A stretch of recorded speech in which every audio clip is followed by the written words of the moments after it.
Permettez-moi de remercier la Ligue marocaine de lutte contre le diabète pour m'avoir donné l'occasion pour présenter notre étude sur le polymorphisme génétique des récepteurs du goût et de l'odorat chez les patients COVID-19.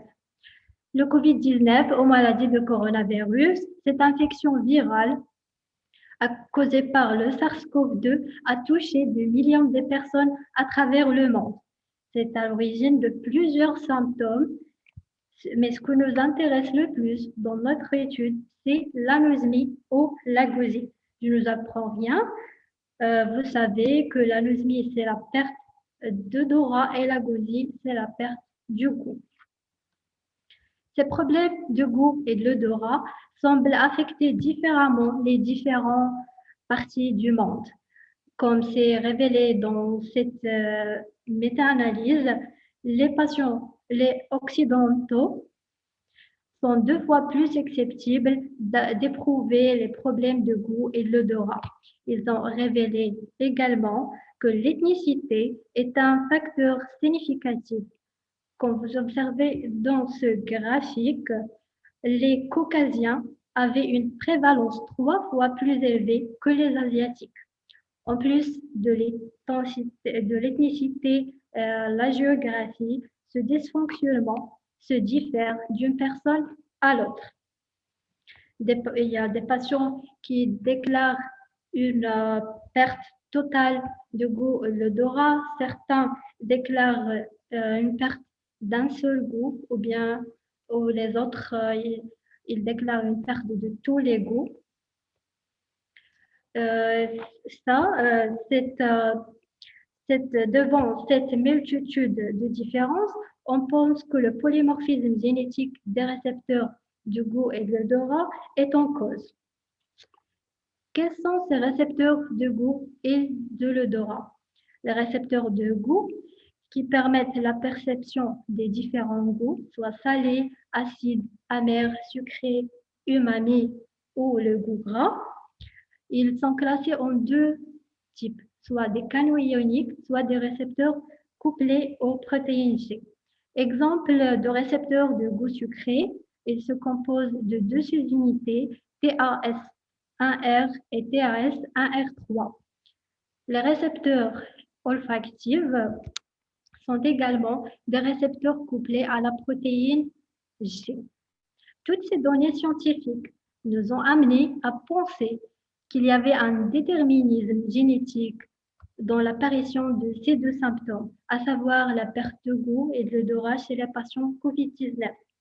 C'est pourquoi nous avons pensé à mener l'étude sur le polymorphisme génétique de ces récepteurs du goût et de l'odorat chez les patients COVID-19.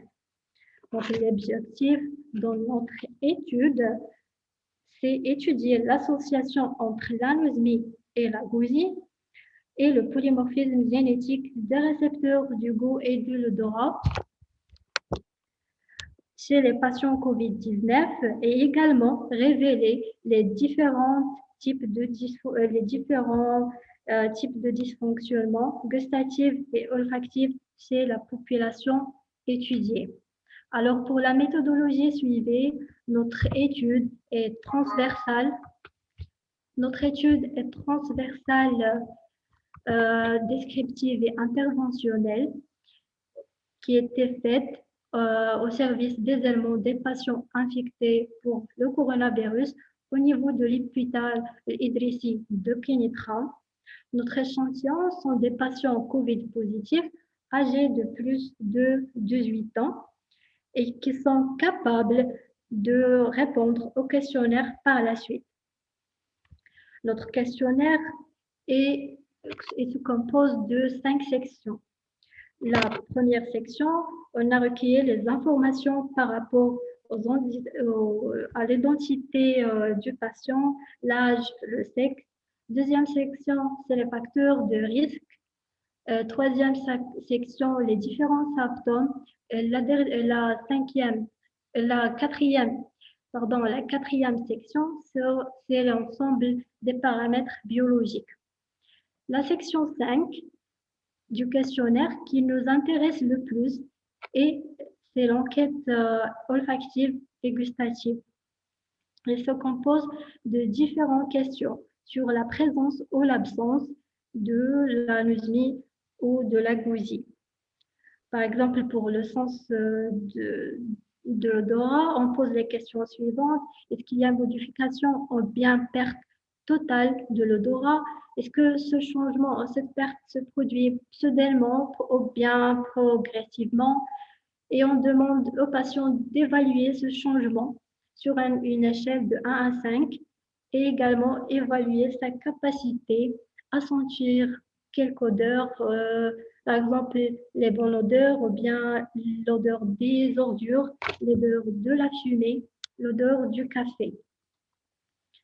C'est les mêmes questions pour le sens du goût, que cette modification il est se fait soudainement ou progressivement, évaluer la perte et la nature des goûts perdus, soit sucré, salé, acide ou amer.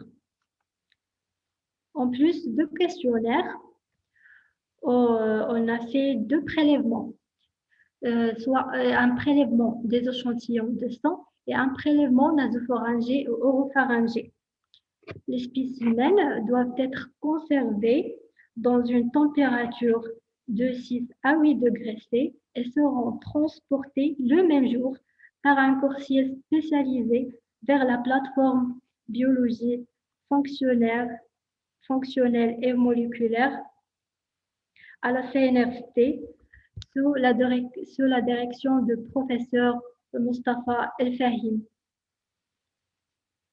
Nous sommes en phase de traitement des résultats ainsi que l'analyse statistique, mais je pensais quand même de vous présenter quelques résultats préliminaires. À date de 15/6/2022, 100 patients ont été recrutés, dont 59% ne présentent pas l'anosmie ou la gousie et 41% des patients qui présentent une anosmie ou agousie. Parmi les 41 patients, on a qui développent des troubles du goût uniquement et d'autres patients qui développent des troubles d'odorat uniquement. Mais la plupart des patients ont développé des troubles mixtes dans les deux sens, goût et l'odorat. Parmi les patients qui présentent des troubles de goût, 30% ont déclaré une perte de l'ensemble des goûts. Le goût salé, amer, umami et sucré. Et pour le reste des patients, une perte partielle du goût a été signalée. Ce graphique il représente le pourcentage des patients qui ont déclaré une diminution ou une perte de leur capacité à sentir pour certains types d'odeurs. D'après les résultats préliminaires, nous avons remarqué que les deux symptômes, à savoir l'anosmie et la gousie, se manifestent d'une manière très variable d'un patient à un autre. C'est pourquoi nous allons démarrer très prochainement l'étude génétique en partenariat avec professeur El-Fahim pour déterminer le polymorphisme génétique de l'un ou de l'ensemble des gènes des récepteurs du goût et de l'odorat chez les patients recrutés. Cette étude génétique elle se compose de 3 grandes étapes. La première étape, c'est l'extraction de l'ADN génomique, puis l'amplification par PCR et par la suite le séquençage et la détermination du polymorphisme génétique. Et merci.